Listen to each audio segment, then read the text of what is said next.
Bhavatu Sahanau Bhunaktu Sahaviryam Karavavahai Tejasvinavadhitamastu ma vidvishavahai.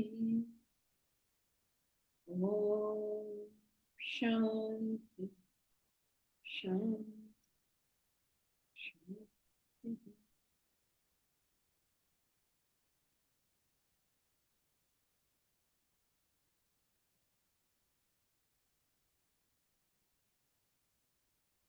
Together we'll chant Bhagavad Gita, chapter 13, verses 26 to 35.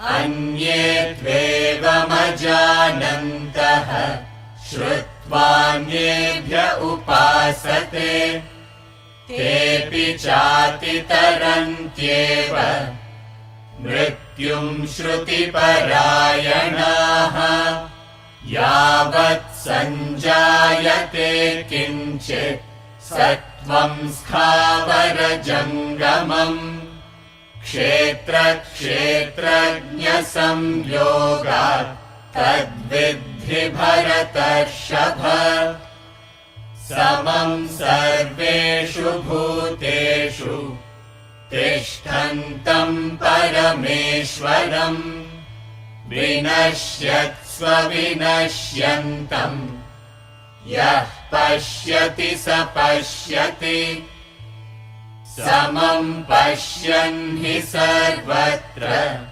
samavasthitamishwaram nahi nastyatmanatmanam tato yati param gatim prakrityaiva cha karmani kriyamanani sarvashaha Yah pashyati tathatmanam akartaram sa pashyati yada bhuta prithak bhavam ekasthamanupashyati tata eva cha vistaram brahma sampadhyate tada Anaditvan nirgunatvat Paramatmayam avyayaha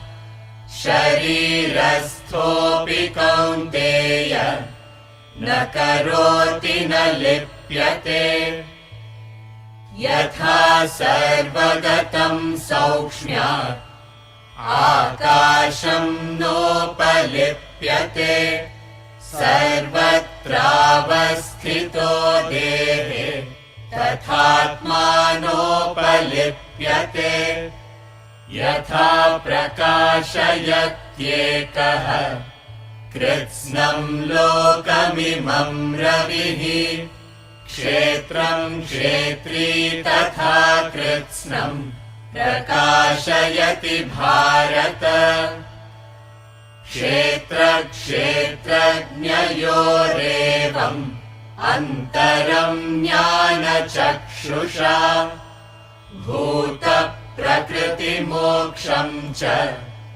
ye viduryanti te param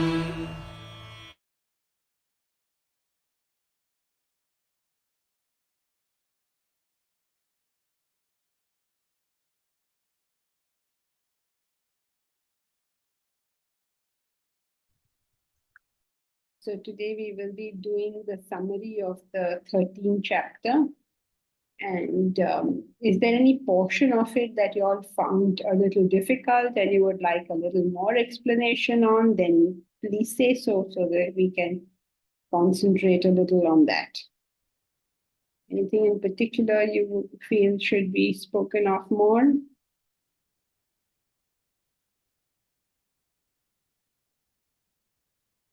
Okay, so then let's do the summary. So what was 13 all about? It's one of the chapters which is dear to the hearts of people on the path of Jnana Yoga, because it talks so much about the philosophical basis of everything. So it begins with Arjuna asking these questions because, it was those times where people had heard those words in society, and now he found somebody who knew. So he starts asking these questions. What is Kshetra? What is Kshetrajnam? What is Neya, that which is to be known? What is Jnanam? What is knowledge? So he's asking all these questions, trying to understand this terminology, which is just generally floating around in society. Like today, we maybe some things will be floating around in society, like what is an app or what is AI? The names floating around in society, nobody really knows what these things are. Sab bole ja rahe hain iske. So like that in that time, they didn't talk of internet and apps and AI and all that. They spoke about Kshetrajna, all this stuff. So he's heard all these words and he's asking, what is all this? To which the Lord gives one of the most brilliant explanations of it.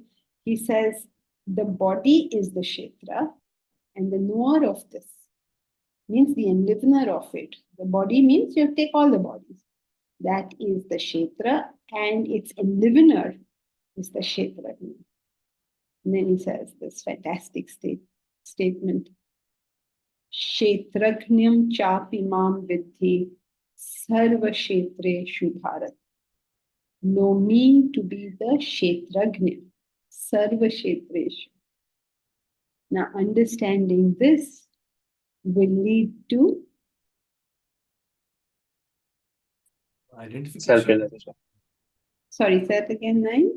Identification. Very good. Will lead to universal affection.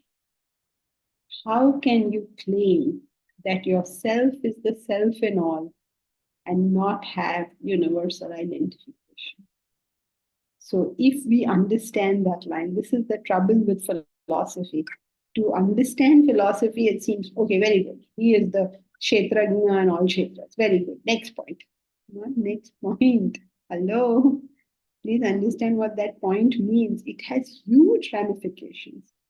Now, because this was the kind of knowledge that was constantly promulgated in this country, therefore, we have all these qualities that we are known for: affection, tolerance, all these things have come out of constantly repeating and repeating and repeating over and over again that I am the Kshetrajna in all Kshetras.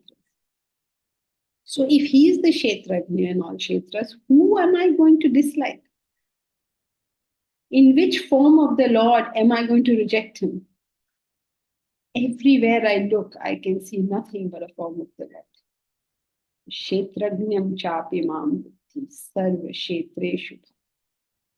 And when I look at myself in the mirror, what do I see? Just another form of the Lord. And I treat myself and the world with the same amount of worship. Because I can't see a difference. It's respect, it's worship, it's devotion. Then you don't go around criticizing yourself that this is not good and that is not good. Oh, my hair is too straight, it's too curly, it's too white, it's too black, or it's too little, or it's too much. Nothing. All you can see is the Lord, whether you look outside or you look inside. And that is that poem that at the retreat everybody seemed to have liked very much. What haunts me in the mirror, is it just a face I see, or holds more poignant mystery of where life is meant to lead? What fascinates and drips, mere personal mediocrity, or beyond my untrained eye there lies an unknown entity? When you look at the world, look at the mirror, only thing you can see is the worshipful self, if you understand this line. So he says, this is knowledge. So knowledge in this country equals love. We keep talking about knowledge, but it equals love. If you cannot love everybody, do not believe you have knowledge. I have a PhD. Tatakim, so what? I have the Nobel Prize for chemistry. Tatakim, so what? Your knowledge is known by your understanding. Now, this understanding in English is also a very interesting word, because understanding in English means you understand something. And that same word understanding is used to being understanding towards people. So you can clearly see the etymological link over here. Love and knowledge are merely two sides of the same coin. You cannot have one without the other. What a different yardstick for knowledge, right? Imagine. Well, we are very far away from this. We will get there one day. So then he says, let me explain to you what is the Kshetra and what is the Kshetram. So, Rishibhir Bahudha Gitam. The rishis have sung of this in many ways. Chando bihi vividhai pratak, in different chandas, means in different hymns. Vividhai pratak, various and different. What is he referring to? One way of looking at this is the chandas. The Vedas are referred to as the chandas because they are all composed of chandas. That's one way of looking at it, and that way is correct, no doubt. But Rishibi Bahuda Gitam, in many, many ways, are these rishis only in India? Were they there only during Vedic times? Many wise people have come to us down the ages, all through humanity, and told us the same great knowledge in different languages, in different words. Even in the Bible, Christ is supposed to have said this, that his people will speak of this in different ways. And every sage knows that, because every human being has the capacity to reach self-realization or to go closer to self-realization. And in this process, words of wisdom will come out from his mouth, not because he wants to teach. Today, everybody wants to teach. The sages never wanted to teach. Words of wisdom simply came from their mouths, most naturally. And people learned from that. So they didn't even take, in the Vedas, they don't even take credit for it. They call themselves drashtas. Drashtas means they've seen it. That means they are not creating any of the hymns. They are not doing anything. They are not doing means the ego has no role to play. It's just happening. That is why the Vyaspeeth, where the teacher sits, is considered to be an extremely auspicious and extremely important thing. You don't use that seat anytime at all. It is used only at a particular time for a particular purpose. Even the same person cannot sit on that seat. That kind of respect for it, because the Vyaspeeth indicates the complete dissolution of the ego. That means you don't teach. Vyasa is teaching through you. That means the self speaks. The self, in the Upanishad it says, the self speaks, the self learns, and the goal is the self. It is taught by the self, it is learnt by the self, and it is reached by the self. The goal is the self. So various rishis, various saints all over the world have come forth and told us this wonderful thing. In our ignorance and with our limited lenses, we see strange interpretations of their words. Somebody comes and says, love the whole world. You translated that book in the whole world. What to say? What was Christ's message? Just the message of love. What did his followers start? Crusades. Let us go kill everybody who does not agree with Christ. Please take a chill pill, guys. So each sage, each enlightened person, each wise person came round and said the same thing. So that's what he's referring to. It is sung by rishis in various ways. Some of them told us in an emotional, poetic manner, like the Sufis. They talk with great, beauty, and or the koans and the Sufi saints, their words, Gibran and all these people, they speak with all this poetry. Then you have Brahmatirtha speak with all the logic of the world. Different people, based on their personality, will either speak poetry or will speak logic, but what they are saying is exactly the same. Rishibir Bahuda Gita. They sang of it in many ways. Brahma Sutra Pradaschaiva. Brahma Sutra are the sutras about Brahman. Hetu Madbihi, full of reason. Vinishchitaihi, and certainty. Reason can go wrong, right? So full of reason and certainty means right reason. Then he explained what is the Kshetra. Every one of us is made up of the elements of ego. You've already studied all this. You've studied it as body, mind, intellect. He has, of course, expressed it in some other way. This is the Kshetra. Every one of us is that. If every one of us is the self, then every one of us is also the body, mind, intellect. So whether you look at it from the level of the self or you look at it from the level of the limited personality, baat to wahi ki wahi hai. Anybody that receives a cut will bleed.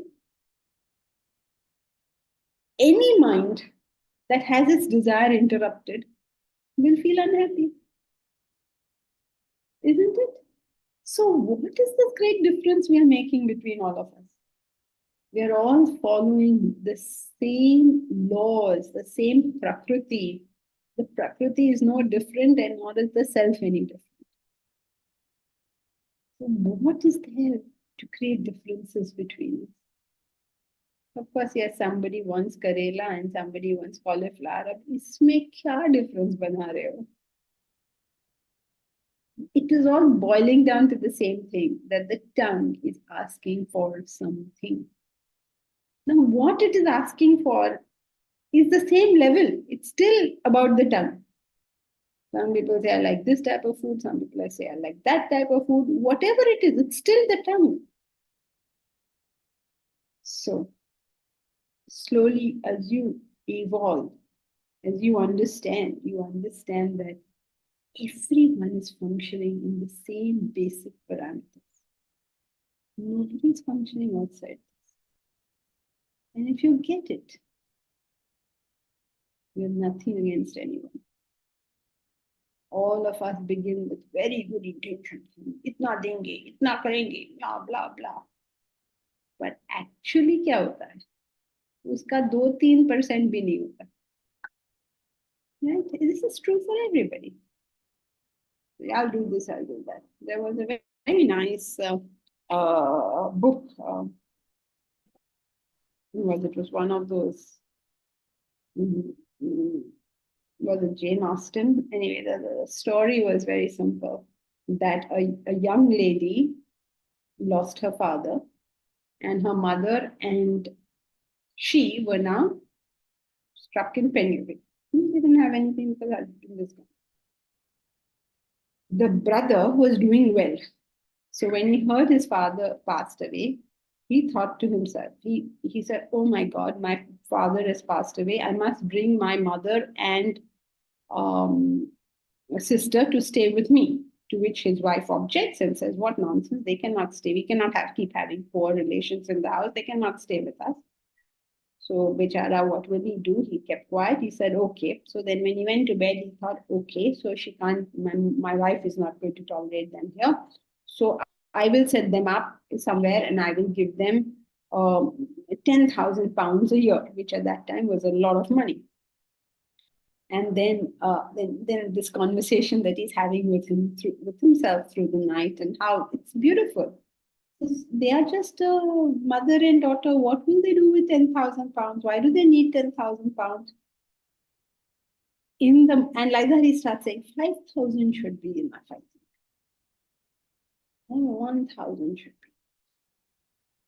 And then he says, in the morning, he says to himself, why do I have to worry? My father should have taken care. They're not my responsibility. I think if I just send them like 100 pounds, that should be more than enough to carry them through this bad period until my sister finds herself a job. Where did he start with? Where did he end with? And finally, he sends 10 pounds. Now, this is how every human mind works. When you first think of what all you're going to do for somebody, it's a big thing. And by the time you think through it, will become a very, very small thing. So when people make promises to you, which they don't keep, you understand it is the human mind. You have nothing against this whatsoever. And if somebody does promise 10,000 pounds and gives 10,000 pounds, then you're delighted because you were never expecting it in the first place. So as you understand life itself, nothing to say. Nothing to say. Because I have a very large family of about 500 people. I mean, not blood relations, my Vedanta family. I could hear this. I could get a message saying, I just delivered a boy. And my next message is, so and so passed away. This is life, right? Just had a grandchild, or my somebody just passed away. I'm in hospital. All of this is a whole drama of life unfolding before you. But this is life. Somebody is born, somebody passes away, somebody is not well, somebody's become healthy again. And through each life, all these things are happening. Once you get it, that what Prakriti is all about, you are in a state of acceptance of what things are. Just accept. That is the way it is. That is par for the course. What is the excessive excitement for? Now, that doesn't mean that if somebody is born, you send a condolence message. If somebody dies, you'll say a welcome into the world message. You don't do all these funny things. You react appropriately to that situation. But you understand that these situations, they come and they go. Yesterday, I had to go to hospital to see somebody. And, the person was on the verge of being in depression. How am I here? Why am I here? All these stories. But the fact is, an elderly person, they tried to bring to that person's attention how many times we've been to hospital and how many times we've been home. And just one more of those times. Just one more of those times. You feel ill, then you feel better. Then you fall ill again. Then again you feel better. And life goes on until it doesn't. And when it doesn't, what is there to worry about anyway? If you're going to be okay after this ailment, very good. And if you're not going to survive this ailment, now then where's the problem? What is there to worry about? Anyway, you're not going to be there. Means I didn't tell her the second part, but the fact is, illnesses come and illnesses go. But I go on until I don't. So as far as I'm concerned, if I am clear that this is how Prakriti functions, What is there to react? I say, yes, I know this is, I've understood the self, I've understood um, I've understood how Prakriti is, I've understood the self, I'm good. Many people, after learning this, feel, okay, got it now. To which the Lord very humbly tells us that there is a manifestation of this. And He gives us that manifestation. What is that manifestation? 20 qualities. Wonderful. So He tells us the 20 qualities. Did you develop these qualities? Amanitvam, adambhitvam. Amanitvam, first quality of knowledge is head bows down. That's the first quality. In our case, the first quality of knowledge is head rises. Look how smart I am. First quality of knowledge. Head bows down. Amanitvam, adambhitvam, amanitvam. No man. No dambha. Man means pride and arrogance. I'm so great. Which for a Vedantin is even the recognition of your existence is pride.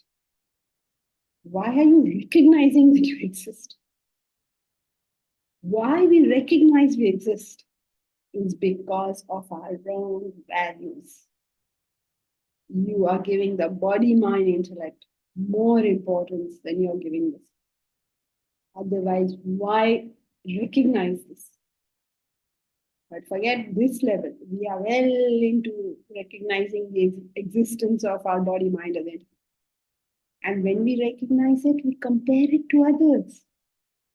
It's almost like we are comparing this hand with this hand. They're saying, oh, this hand, my nails are growing nicely. This hand, they're not growing so nicely. You're comparing. And when you compare, the next step is always that I must show that I'm better than you. And when I try to show that I'm better than you, I begin to fake it. I want to show, right? I'm richer than you, so I'm going to fake it. I want to show I'm smarter than you. I'm going to fake it. I want to be better than you, so I'm going to fake it. That faking of my superiority is dumb. Means I pretend to be what I am. I pretend to be more loving than I am. I pretend to be more knowledgeable than I am. So quickly, if I know that this topic is going to come up, then I'm quickly looking up Google and saying, okay, chalo, jaldi se dekho kya hai usme. So that's dumb. So many qualities he gave us, 20 qualities. I think we did all these qualities in great detail. So we are not going to go do them again, but some are very, very important. For a jnani, like amanitvam, adambhitvam, ahimsa, shanti, forgiveness, the recognition. If you recognize Prakriti, you have forgiveness. If you do not recognize Prakriti, what forgiveness will you ever have? You recognize vasanas with play. Acharyo Pasana, the service of the teacher. That from where we have received the knowledge, if we do not serve that back, then we have not appreciated the knowledges at all. It is the service of the teacher that calms our minds down enough to receive the knowledge. Shaucham, cleanliness. So many beautiful qualities, and you feel quite inclined to do them again, but we have to move on. Janma, Mrityu, Jara, Vyadihi, Dukkha Doshan Darshani. You can see the Dukkha Dosha in Janma, Mrityu, Jara. Jara is old age. Vyadhi, ailments. In all these changes, you can see the Dukkha Dosha. Dukkha Dosha is the dosha, the fault of sorrow. We are always looking forward to something. No? Something is born, something is dying, something is getting worse or better. Looking forward to all these changes. We do not recognize Dukkha Dosha. Dukkha Dosha means every single news, good or bad, has got the dukkha dosha, means the fault of sorrow. Everywhere, no matter what happens, you have the potential of sorrow in it. If a bad thing happens, it's clear. Okay, it's sorrow. What about when a good thing happens? Can you see the dukkha dosha in that? When life is going the way you wanted, everything is perfect, do you see the dukkha dosha? What is the dukkha dosha? That should anything happen to this now, I will be shattered. So I have to, whether it's good times or bad times, I have to gain independent happiness. Good times or bad times, I'm always working towards that. Therefore, asakti. Asakti means no attachment. What will you get attached to? A moving phenomenon? Is it there today and not there tomorrow? So, asakti. Not requiring people, not requiring situations for your happiness. So it says, Vivikta Desha Sevitvam. You're able to be happy by yourself. Happy by yourself means you're capable of being happy with others as well. You can't have it one way. You're happy both ways, whether people are there or not there. And he says, Etatnya. Because there he said, no, knowledge is what? He said, knowledge is the capacity to tell Kshetra and Kshetrajna. Now again he's saying Etatnyanam. This is knowledge, means your capacity to tell the Kshetra, Kshetrajna is demonstrated by these qualities. If you don't have these qualities, forget it. Forget saying, yes, I understand Prakriti, I understand Purusha. This is like children saying, I understand marriage, and I know marriage is a bad thing, or I know marriage is a good thing. Understand what he's talking about, that poor fellow. Imagine 3-year-old giving us a lecture on marriage. He's saying all the right things, but he doesn't understand a word of what he just said. Okay. So he says, I will tell you what is to be known. What is the Neya? Neya means what is to be known. Now, why is it that that has to be known? Because that, having known, one enjoys Amritam. Amritam is immortality. Immortality, you know, they always show people are drinking some juice and then they become immortal. That's not what he's talking about. What he's talking about is the capacity to be changeless in the changing phenomenon.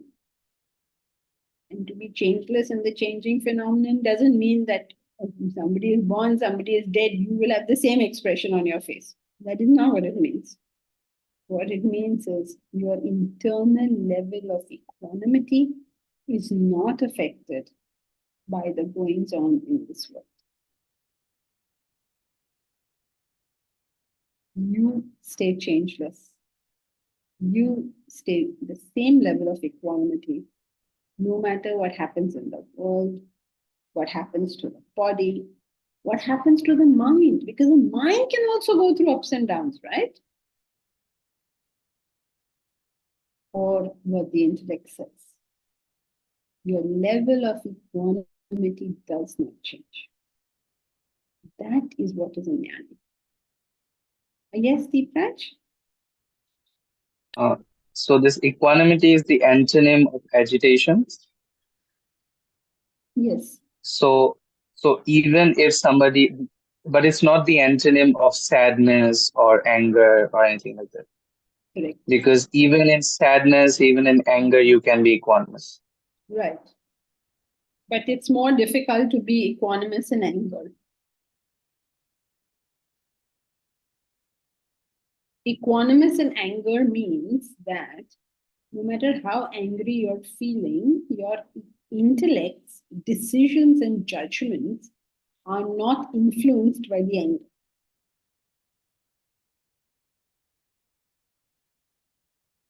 So you are able to stay unaffected, means your intellect is staying unaffected.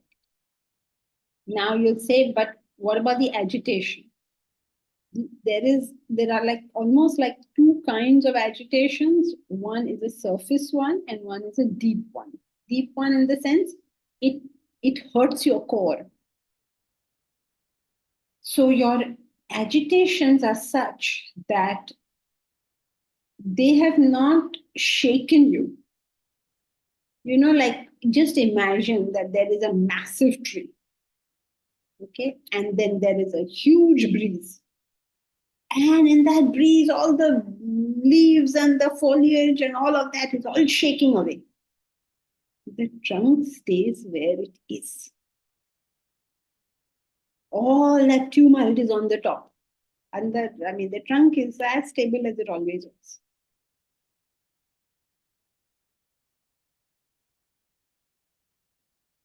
Okay? 9. Yes. Thank you. Burn like a lighter, not like a matchstick. Yes, fine. But either way, finish the fuel.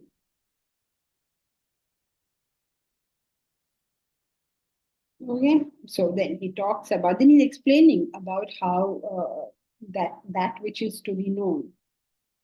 So what is it? If you know it, you gain immortality. That means to the extent you evolve, you are able to,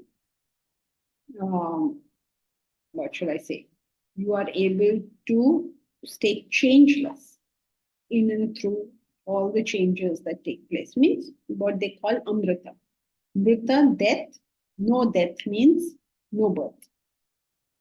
So you are able to stay without birth and death, which means you are able to stay unaffected in the changing phenomenon.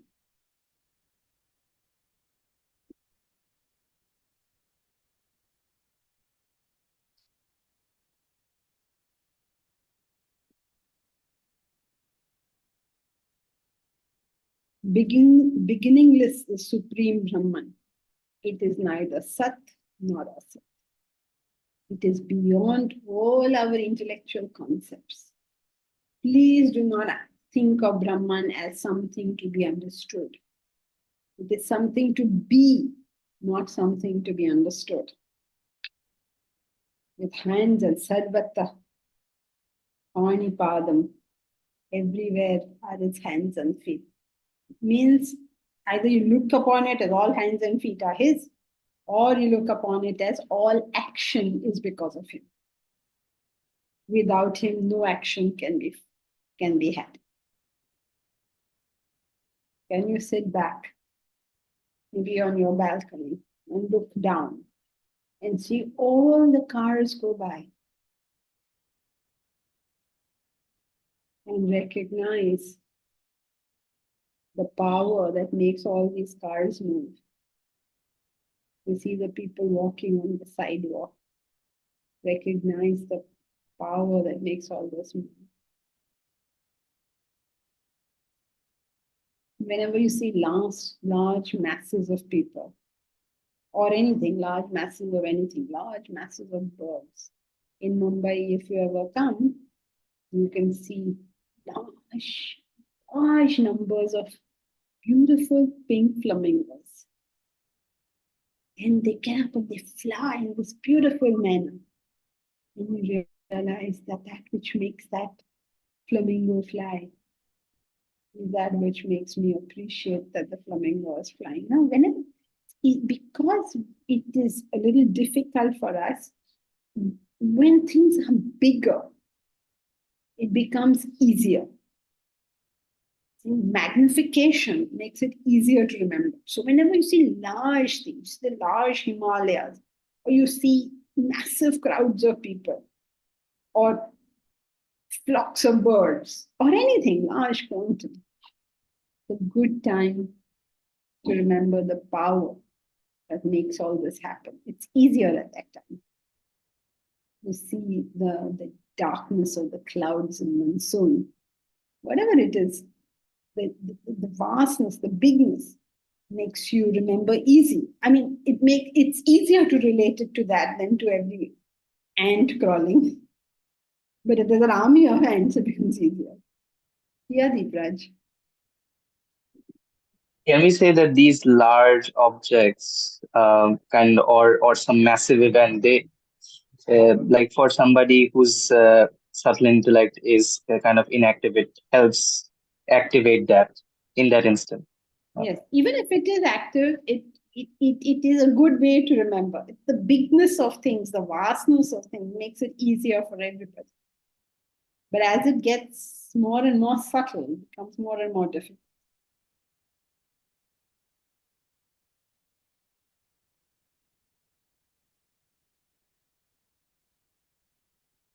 Sarvendriya Gunabhasam, that which lights all the indriyas.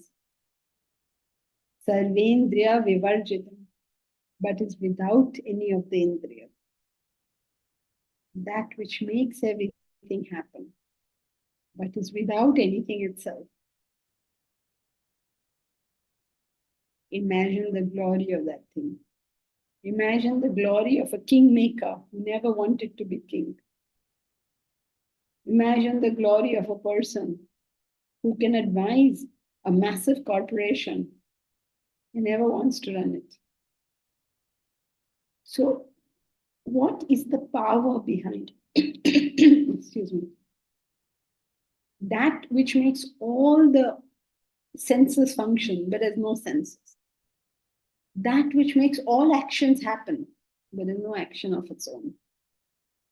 It is that enlivening factor which supports all the gunas but has no gunas of its own. It is what supports tamas, it is what supports rajas, it is what supports sattva. But it itself doesn't have tamas or rajas. Bahihi antascha bhutanam. Bahihi, outside. Antaha bhutanam, amongst all the beings. Charam and acharam, amongst the moving and the unmoving. The inert objects, the living beings, inside, outside, all of these points are only telling us one simple point, that Brahman is all pervading. There is nothing here that doesn't have Brahman. So there is nothing here which can be kept away from identification. Nothing.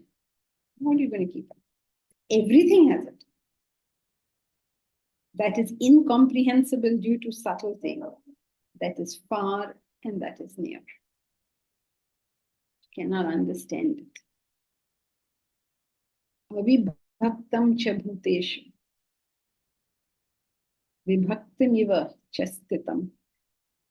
Beautiful conceptualization is so beautiful. Undivided and yet existing as if divided. In the bhajans, we sing that Ekaturam and Ekaturam. You are one, you are the many. When it comes to your actual state, you are the one. But your manifestations are many. Just as when it comes to the actual state of electricity, it's only one. But its manifestations are many. Somewhere it's light, somewhere it's mixer, somewhere it's whatever. It's mixing, somewhere it is giving cool breeze, somewhere it is amplifying sound. Manifestations are many. But it is one. Divided, undivided as if divided. Jyotishamapi tat jyotihi. It is amongst the lights, it is the light. It is the light of lights, meaning it is the consciousness that enables us to be aware of light.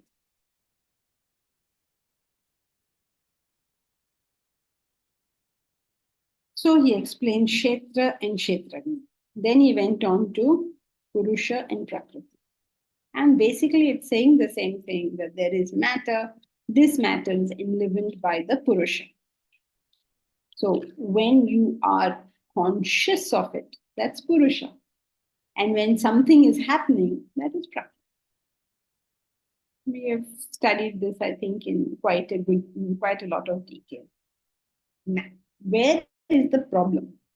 When you get attached to the Prakriti, it causes your birth in good and evil wombs. Remember this? Okay, I'm going on quite a long time. So everyone's with me, or you have anything to ask at this stage? All clear, not clear?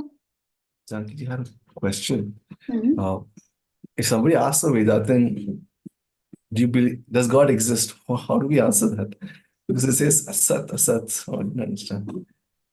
So does God exist? If it's an intellectual you're talking to, you say define God. If he defines God in a way that is not acceptable to Vedanta, then your answer is yes. If he defines it in a way that is acceptable to Vedanta, then you say then you say yes. Otherwise, you say no. Because suppose he says, "Oh, God is there. You pray to him, and he fulfills all your wishes, and he comes and meets you in your dreams, and all sorts of stuff that people say." No, I do not believe in that God. Then what is my God? He is formless, he is all-pervading, he is the enlivening factor behind all things. If he defines it like that, okay, believe. This is if you're speaking to an intellectual. You're speaking to an emotional person. And he asks you, do you believe in God? Then you say, do you believe in God? If that person says yes, then you say, oh, so do I. And if that person says no, then you say, oh, so do I. Because for the emotional person, he's not asking you for any information. He just wants to feel one with you. And the way he or she feels one with you is if you and he or she agree. These are hints for you, Naim, because you have to come in pairs, no? So these are all hints for you. Okay, so it depends on who's asking, what is the motivation that person asking. A Vedantin deals with a situation that he is presented. We don't have do's and don'ts. So we have to just deal with the situation as it is presented to us. We'll have to analyze first if the person is emotional or intellectual, right?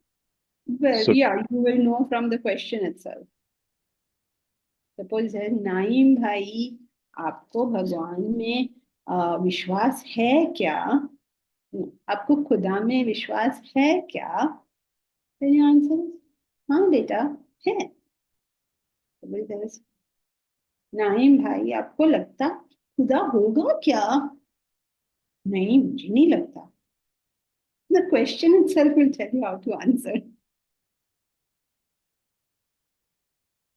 Okay, Bharat, do not analyze people's emotions. Emotions are not meant for analysis.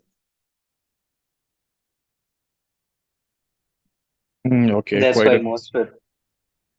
a most men falter in relationships. Yes, that's correct. We teach so many arts over here. The art of men talking to women. Yes, you don't analyze. You go with the person you're with. Because all that person is to expressing emotion, you express emotion right back. But if the person is being analytical and saying, do you see any logic for God? Then you can have a logical conversation with that person. Thank you, Sankit. So when we get attached, anything else all okay so far? When we get attached to the gunas, we are born in those wombs. That means whatever it is you ask for is what you're going to get. Be very, very careful what you ask for. Be very, very careful because you're going to get it, whether you like it or not. So very carefully proceed. Now, how do you know that you are proceeding well? You remember? He told us. He said, you have to grow carefully on this path. So how do you know? Upadrashta, Numanta, Cha, Bharta, Bhokta, Maheshwaraha. How does the Lord manifest in us? First, as the Upadrashta, the witness, when we do stupid things, silly things. God just watches. He has nothing to say. Suppose we start becoming unselfish, then what happens? Then he seems to become a permitter. Things go easier. Things seem to happen. Then what happens? It becomes a bharata. You start receiving way more than you had anticipated receiving. Then what happens? You begin to enjoy. Only a spiritual person knows how to enjoy anything in this world. And if you continue in your journey, do your tapas, be disciplined, stay unselfish, be determined to reach the self, you eventually become Maheshwara, the all-powerful one, giving all the power in the world. Why do you gain power? The most unselfish person is always the most powerful person. And proceed, proceed, proceed, and the self unfolds. This is how the self manifests as we grow along the spiritual path. And once you do that, you are not born again, which means you're not influenced by anything that happens. Or alternatively, you can take it literally as you're not born again, because the cause of birth is Desire. Desires. vasanas. No vasanas, no birth. Now, how do you do this? You have to follow the three paths of Karma Yoga, Bhakti Yoga, Jnana Yoga.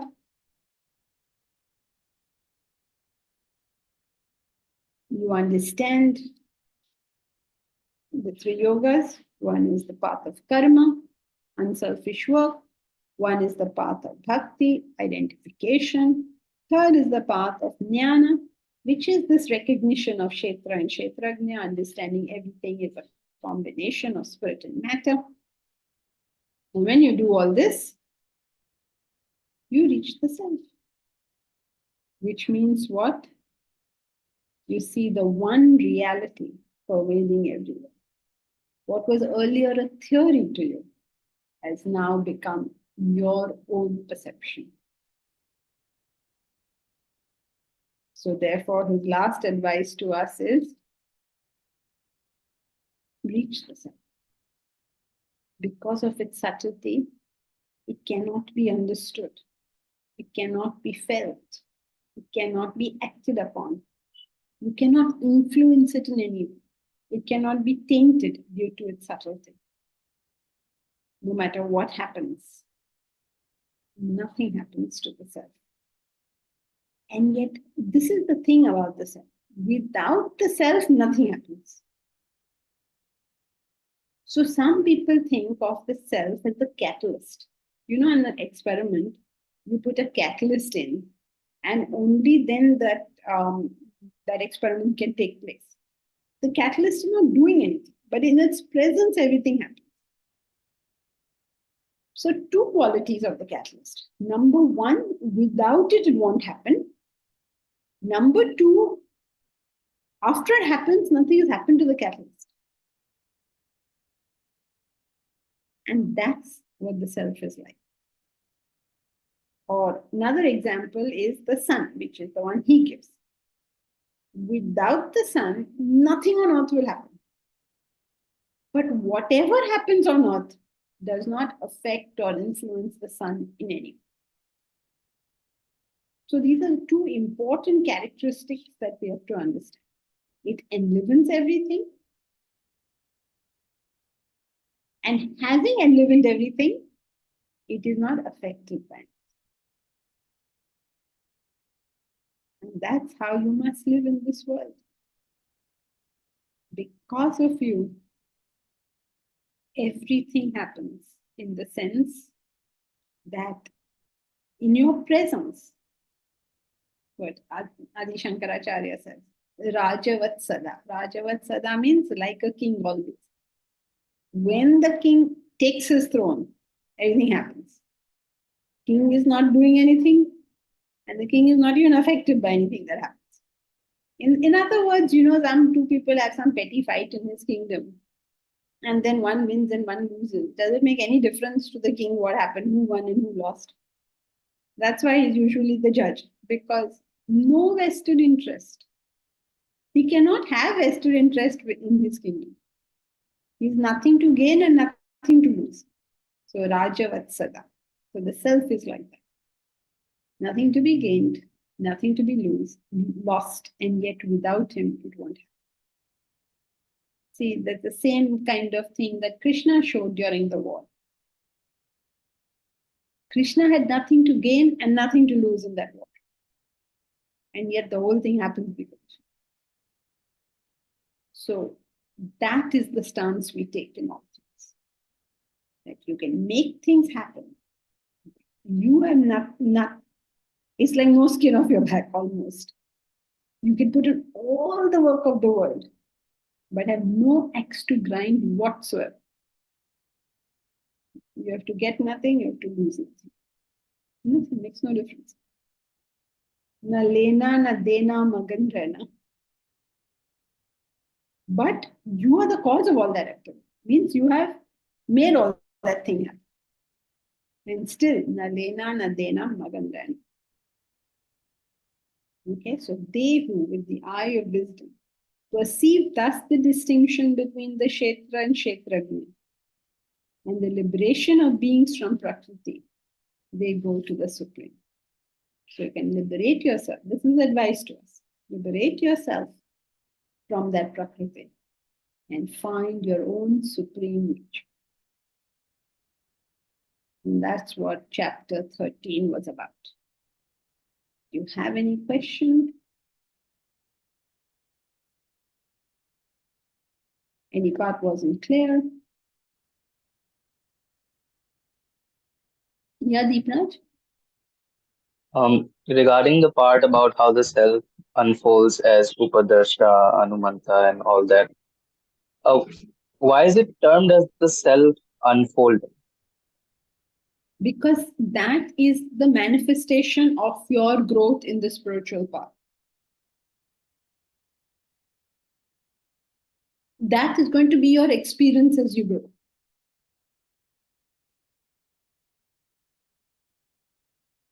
But I'm not a witness when I'm doing heedless things. I'm very much into it. Yes, but the self is a weakness. So what is your relationship with the self when you're doing negative things? It's like almost it's not playing any role in your life. So what's your relationship with God when you become unselfish? You feel that by the grace of the Lord all this is happening. You are having that relationship with him. Then you find that he is providing you all these things to enjoy. You know, this will be the way you're perceiving what is happening. Okay, yeah, that makes it clear. So there's a duality there. Yeah. Or it may not even be duality, but this is your perception of it. First, it's a upadrashta. Upadrashta means somebody just seeing, it's like a statue is there in the room. You don't even know it's there. Then suddenly you feel like the statue is like making things happen in your life. So, and then you're finding that there is an active participation of the path, either duality or in singularity. Either you will experience yourself like that, or you experience God doing this to you. Both ways it works. And then finally, the Maheshwara is we surrender to the supreme power. So you feel so, yeah, you feel very powerful, and then of course, Paramat. That is realization. You will become an extremely powerful person in the area where you have served. You will experience that.